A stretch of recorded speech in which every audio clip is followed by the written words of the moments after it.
So I've been thinking recently about why I feel so isolated and alone in the world I find myself in.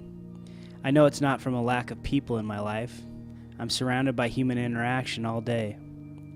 Part of me feels like we've forgotten as a people what it truly means to be human. From the very beginning of our existence, we have been deeply connected to people.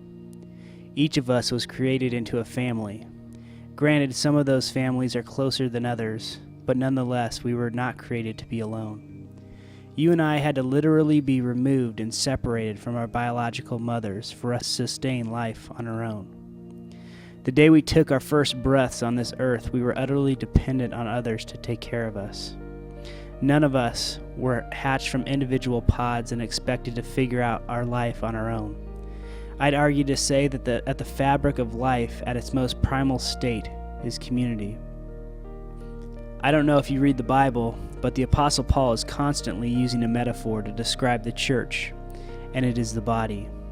Over and over, he emphasizes the role and function that each one of us contribute to the body as a whole. He goes so far as to say that when one part of the body hurts, the whole body is affected, and when one part of the body rejoices, that the whole body celebrates. There is something within us that just feels right when life is lived out together.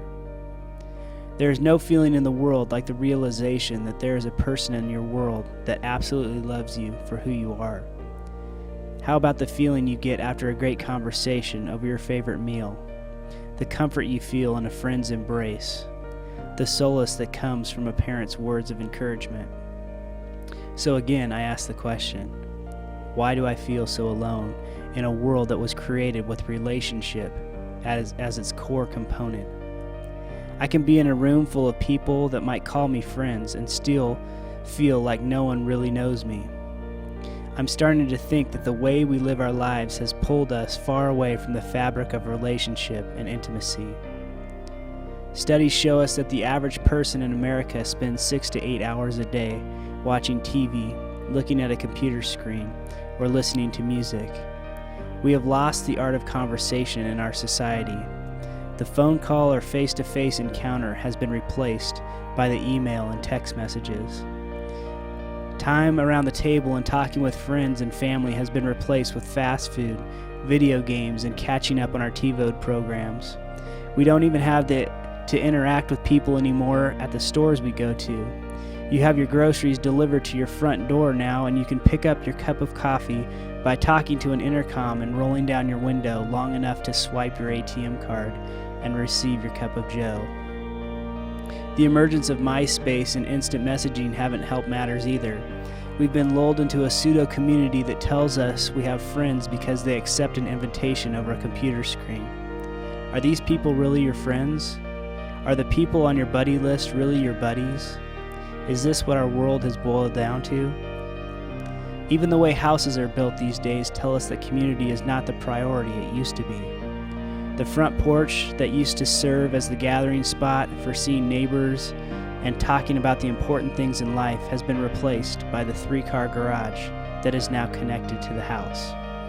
We now have the luxury of pulling right into our garages and walking straight into our houses without ever having to interact with any of our neighbors.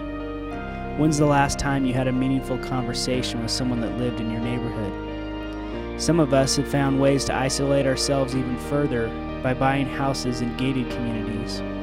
Now you have to know the 4-digit code of a friend if you're planning to stop by. No more surprises or just stop by to say hi. All of our relationships are now planned nicely into our Franklin Covey day planners and Outlook calendars. Isn't there something deep inside your bones that longs for the contact of other people? Isn't there something primal in all of us that knows that we were created to live this life together?